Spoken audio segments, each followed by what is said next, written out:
Hey creative friends, welcome to my channel, and if you are here today, then you know it is Pantry Cooking for Two Tuesday, and yesterday I made the Alfredo's noodles mix, but tonight I'm going to make it in a casserole that's going to be so good. It's kind of like one of those layered casseroles, you know, where you got the noodles and then the chicken and the broccoli.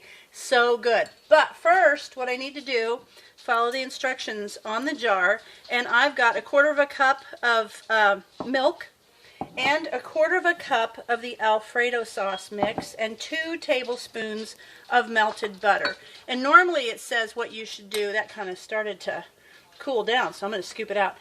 Normally it says what you do is you just make this and toss your noodles into the sauce, you know.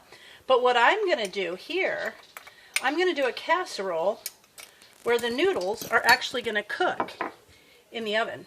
So I've got the Alfredo, the milk, the butter, and now the sauce. And what I did, I've just got a little casserole dish, and I just put some noodles. Doesn't matter what kind. I was going to use, you could use spaghetti noodles broken up, you could use egg noodles. I've just got these bow tie noodles that were up here in my pantry. When I opened it, they said, you need to use me. So I'm putting them in this casserole. So what I'm going to do is I'm mixing this up really well. And then I've got, this is actually a jar of home canned turkey. So I'm going to use that, and I'm going to use the broth in it. And then I used some chicken breast, some home canned chicken yesterday when I made sandwiches. So I'm going to use the, I knew I was going to make this tonight, so I'm going to use the broth off of that too. And all I'm going to do is I'm going to mix this up, and I'm going to put this in the pasta. Now I'm going to mix that all around. But what I want to do is to make sure the pasta is covered with enough liquid so it will cook the pasta. So I want to make sure that the liquid basically comes to the top of the pasta. And then when that happens, it's going to be so good. So I'm going to use this broth from the can that I used yesterday. Okay. And then I saved it because of that. Sometimes I give Snickers the broth, but this time I knew I was going to be doing this, so I'm going to drain this out. And then the only other thing is I have broccoli, and I have Parmesan cheese, because I'm going to put that over the top of it after it cooks somewhat. Okay, so I'm putting that in there to see how we do. And I feel like it's going to need a little bit more. So I'm going to get some water. I'm going to lay all those nice and flat. So it's just like when you cook your noodles in an Instant Pot. You know, you put your spaghetti sauce in there and then just fill it up so that the liquid covers the noodles. And then that will all absorb when it cooks. Okay, let me get some water. And then I'm just going to put enough of it in to cover the noodles.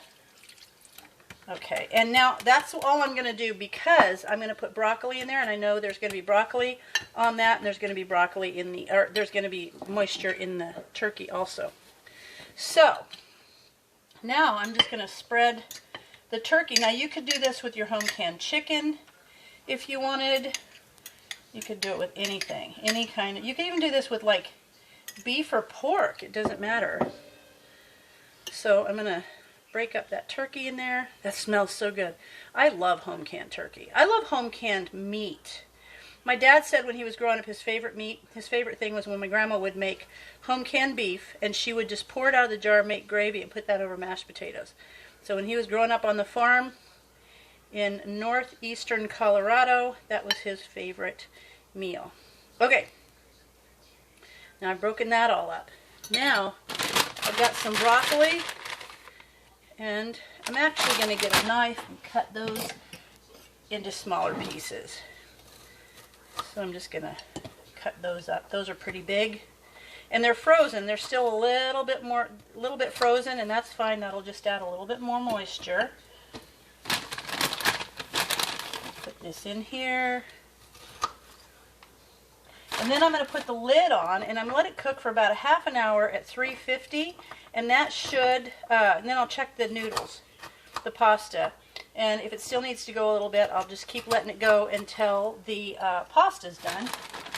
And then I'm going to open it up, take the lid off, and I will put some Parmesan cheese on the top, and then I will let that go back in the oven until it's nice and melted on top. And that is my dinner. Now, I'm not adding a whole bunch of spices. I might add a little salt and pepper to the top of this in a minute because of the flavoring of the Alfredo. There's so much flavoring in that Alfredo sauce. I don't think I'm really going to need it. Okay, I think that's it. So there it is. That's just going to pop right in the oven, and I'll come back in about a half an hour and I'll check on it. So there it goes. Okay, I took it out of the oven. I actually raised the temperature to like 390 I think it was. Anyway, I also have some Texas toast I'm going to put in there now. And now the noodles are cooked just right. I'm going to cover the top of it with Parmesan. And then I'm going to put it back there and I'm going to let it go for a bit. It's going to be perfect. So, let me put some Parmesan in there. You could put any kind of cheese in there. If you did this with ham, you could put cheddar on here. It'd be great. Okay, so that's just going to go back in the oven with the top off so a little of that extra moisture can cook off, and it can melt the cheese all over the top. So as soon as that's done, I'll bring it back. Oh, and at the same time, I'm going to put the Texas toast in there. Okay, I got it out of the oven, and it went about 10 minutes. Looky, look, so good. And you can see in the side. Oh, so good. Okay, now I'm going to dish it up. It's going to be perfect with the noodles and the creamy Alfredo and the broccoli. Oops, lost that piece of broccoli. The turkey and the Parmesan. It's just going to be so good. So isn't that yummy looking with the Texas toast? Yummy. I have myself a little serving here. And the Alfredo sauce just kind of absorbs into the noodles and makes it taste so good. I love that stuff. But this is a way to do it. Of course, if you just wanted to have it as a side dish, you could just toss the Alfredo sauce in the noodles and have a perfect side dish. But there you have it, the perfect meal with Alfredo sauce mix. So as always, thanks for watching, and I'll see you in my next video.